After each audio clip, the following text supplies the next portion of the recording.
Science shows that this causes DNA damage, cancer, among other things. But don't take my word for it.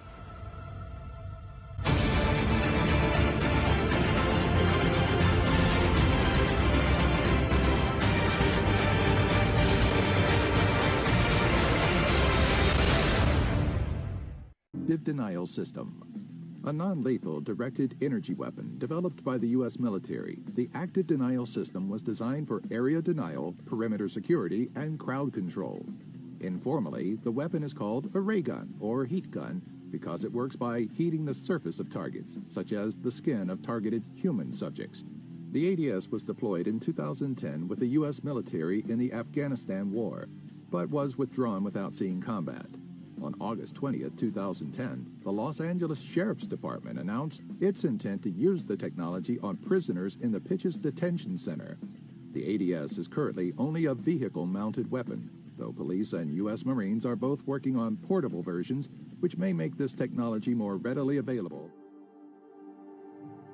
The big game changer is that 5G will use much higher frequency bands than previously thought viable for mobile broadband and other applications. Such millimeter wave signals have physical properties that are both a limitation and a strength. They tend to travel best in narrow and straight lines, and they do not go through physical objects as well. But brilliant engineers have developed new antennas that can aim and amplify signals. Now, to make this work, the 5G build-out is going to be very infrastructure intensive, requiring massive deployment of small cells. I'm confident that the actions will lead to a cornucopia of unanticipated, innovative uses and will generate tens of billions of dollars. Polly Boyko reporting to us there from the Thames. So what's the next big thing, by the way? It's called 5G. Have you heard of it? Everybody's talking about it. Frankly, I'm not the techiest guy in the world, so I actually had to Google it this afternoon to find out more about what 5G, what is 5G? So I looked at Wikipedia, and here's what I found out that Wikipedia says. 5G, according to Wikipedia, is the latest generation of cellular communications targeting high data rates, reduced latency, energy savings, cost reductions, higher system capacity, and massive connectivity. There you go. A bunch of big words that may mean something to you, maybe not. But it does sound impressive, right? Who wouldn't want all of that? Well, some might ask, there's got to be a catch. So joining us now is our correspondent, Michelle Greenstein, with the latest on 5G. And I guess the question would be that, here's the setup, ba-dum-bum, is there a catch? There is just a small one, it might kill you. There is just a small one, it might kill you. There is just a small one, it might kill you. Small one, it might kill you. Good to know. So you'll find How so?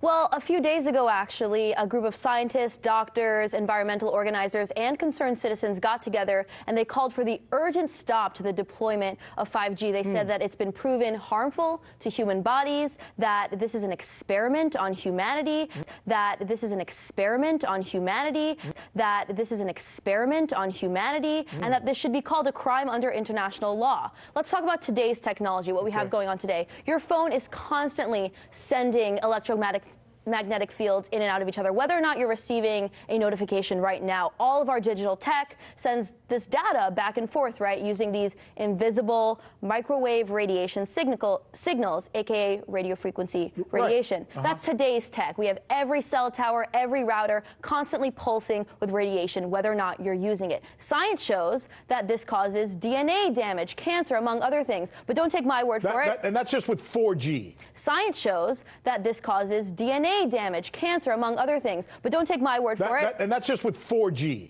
Science shows that this causes DNA damage, cancer, among other things. But don't take my word for it. And that's just with 4G. That this causes DNA damage, cancer, among other things. But don't take my word for it. And that's just with 4G. That's just with today's technology. Before we get to 5G, right now you got some of it, but not that much. Let's listen to what Dr. Sharon Goldberg has to say. She's a clinical researcher and an internal medicine physician. This is what she has to say about what we're using today. Sharon Goldberg. I'm an internal medicine physician. I've practiced medicine for 21 years, and my background is mostly academic internal medicine, hospital-based, clinical research, and medical education. I am going to skip many of the things I wanted to say because I didn't realize it was only 5 minutes. Wireless radiation has biological effects, period. This is no longer a subject for debate when you look at PubMed and the peer-reviewed literature. These effects are seen in all life forms: plants, animals, insects, microbes. In humans, we have clear evidence of cancer now. There is no question.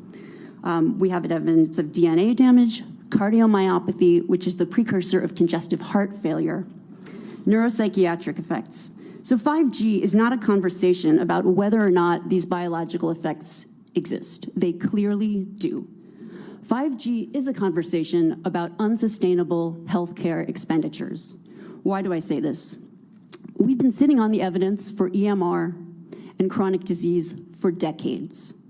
And now we are seeing all these epidemics appearing. So diabetes is the first epidemic. I think most of you know the statistics. They're very scary. 1 in 3 American children will become diabetic in their lifetime, and if they're Hispanic females, the number is 1 in 2. So what does this have to do with wireless radiation? Wireless radiation and other electromagnetic fields, such as magnetic fields and dirty electricity, have been clearly associated with elevated blood sugar and diabetes. That is what the peer-reviewed literature says. It is not opinion. The closer you live to a cell tower, the higher your blood glucose. That is based on hemoglobin A1C measurements. So the idea with small cells of putting the cells closer to people's homes and bedrooms scientifically is very dangerous. And from an economic perspective, it's dangerous. And you may not know this. I was shocked to find this out. But the way you create a model of diabetes in rats in the lab is by exposing them to 2.4 gigahertz. And this is not for long-term exposure. So if 4G is already doing some of this, and I imagine if somebody walks around all day with their phone next to their head for hours upon end, they might be doing some damage to themselves. But let's get beyond 4G. Right. How much more potentially dangerous will 5G be, and why? Well, here's what's really dangerous about 5G. I mean, it's being sold to us as super awesome. You know, your toaster can talk to your door lock. It can talk to your self-driving car. Like, you have a thermostat in your home that knows when you're home. You have these smart homes. Like, it just really sold to us as being awesome. But the downside is that with this rollout, it will be impossible to exist in a city or to walk outside without being exposed. There's going to be a cell tower in front of every few houses. And this means that your personal choices, whether or not you personally use a cell phone or hold it 10 inches away from your head, that cannot escape you from your radiation exposure. So let's listen to what Dr. David Carpenter, another public health physician and actually a signatory to this international appeal, had to say. I asked him about the safety testing that's been done with this 5G rollout. Okay. There's been no safety testing of 5G. There's been no safety testing of 5G. There's been no safety testing of 5G. There's been no safety testing of 5G. The reason I think that it's dangerous is that there isn't any specific information to 5G, but we know that radio frequency radiation of 3G and 4G are associated with a whole variety of different human health effects. Everyone is going to be exposed to radio frequency radiation more continuously and at higher intensities. And that's going to cause more human disease. And that's going to cause more human disease. I want to discuss with you all how 5G is military technology. The global rollout of 5G is well underway, and soon we may see new small cell towers near all schools, Wi-Fiing our children, all part of the eugenics and depopulation and sterilization agenda on every residential street, dispersed throughout the natural environment. Yes, folks, this will be in the forests. And yes, we are funding this, to make no mistake. Our governments do not work for us.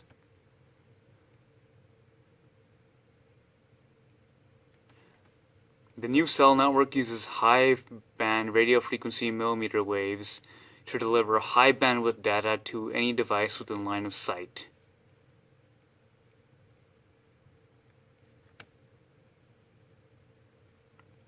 These will be ultra high frequencies, not meant for humans.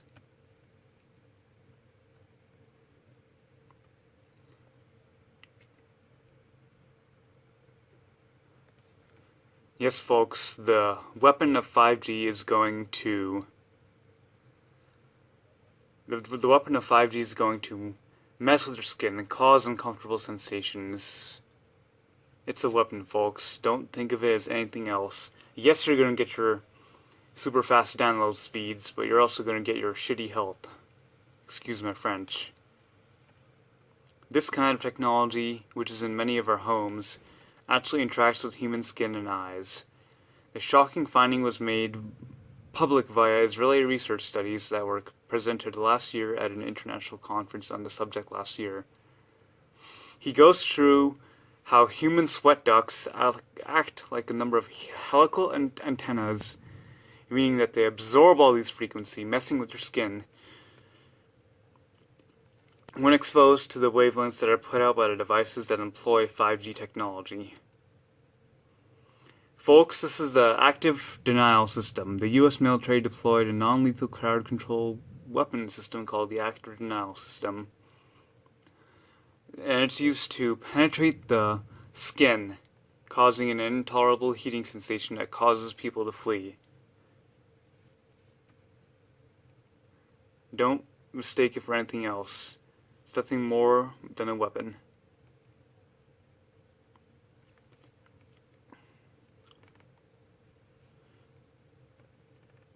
It's already been proven to be effective to cause harms to humans. And folks, this is not only of a dehumanization agenda, this is against all life. So, as per the Agenda 21 Sustainable Development Goals of getting rid of all of our food, make no mistakes, folks. And the FCC, which has no health expertise itself, is completely captured by the wireless industry. It's the same playbook that big oil used with climate change or big tobacco with cigarettes. They're really deceiving the public and selling this to us as something that doesn't have a lot of risks. They're really deceiving the public and selling this to us as something that doesn't have a lot of risks. They're really deceiving the public and selling this to us as something that doesn't have a lot of risks. But you know who hasn't been fooled? The insurance company, the insurance company, the insurance company, the insurance companies. They are not selling any product liability policies that cover cell phone radiation because they aren't fooled by these studies. And look, when people find reports, it is. When usually when you or I go online and find reports about wireless tech to find that it's harmless or that there's no evidence of harm, we're usually looking at industry-sponsored studies. Yeah. And it's not a question about whether we don't want to move toward new technology. We just want to make sure that that new technology is tested before we put it out there. So good stuff. Hey, Michelle, as usual, good stuff. Thank you. Good report.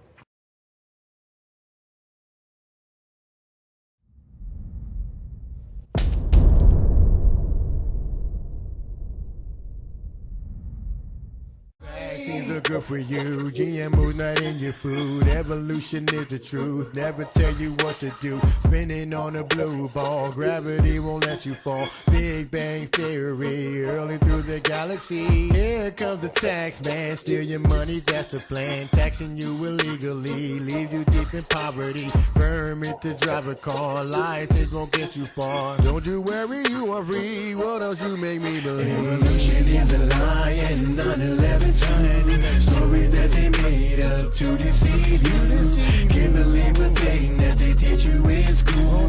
Read the word of God if you want to find truth.